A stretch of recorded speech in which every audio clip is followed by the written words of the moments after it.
Guys, yes coin কিন্তু খুব দ্রুত লিস্টিং হয়ে যাবে। তো যারা যারা এখনও জয়েন করো নাই তাড়াতাড়ি করে জয়েন করে নাও। তো এটা কিন্তু খুব শীঘ্রই লিস্টিং হয়ে যাবে। অক্টোবর থেকে নভেম্বর মাসে কিন্তু এটা পেমেন্ট করে দিবে। তো বেশি বেশি করে রেফার করো, বেশি বেশি করে এটাতে কাজ করো, বেশি বেশি করে সময় দাও। তো আর আমাদের টেলিগ্রাম গ্রুপে জয়েন হয়ে যাও।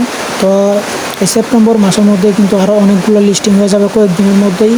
অক্টোবরের ফার্স্ট উইকে কিন্তু আরও অনেক মাইনিং সাইট আছে যেগুলো লিস্টিং হয়ে যাবে। এখনও যারা যারা জয়েন করো নাই তাড়াতাড়ি করে জয়েন করো। আর অবশ্যই এই চ্যানেলে যারা যারা নতুন এসেছো তারা অবশ্যই একটি করে সাবস্ক্রাইব, একটি করে লাইক অবশ্যই করবে। তো গাইস, দেখতে পারতেছো আমার কিন্তু বেশি একটা কয়েন হয়নি। তো তোমাদের কিন্তু প্রথমে একটু কম কয়েন হবে, তো তোমরা পোস্ট করে এটা বাড়িয়ে নেবে। তো আমি টেলিগ্রাম গ্রুপে লিঙ্ক দিয়ে দিচ্ছি, তো লিঙ্কে ক্লিক করে তোমরা জয়েন হয়ে যাবে। আর ইউটিউবে ভিডিও কমেন্ট বক্সে লিঙ্ক পেয়ে যাবে টেলিগ্রামের। তো তোমরা সবাই টেলিগ্রাম গ্রুপে জয়েন হবে। তো যারা যারা নতুন এসেছো তারা তারা অবশ্যই একটি করে সাবস্ক্রাইব করবে। ধন্যবাদ।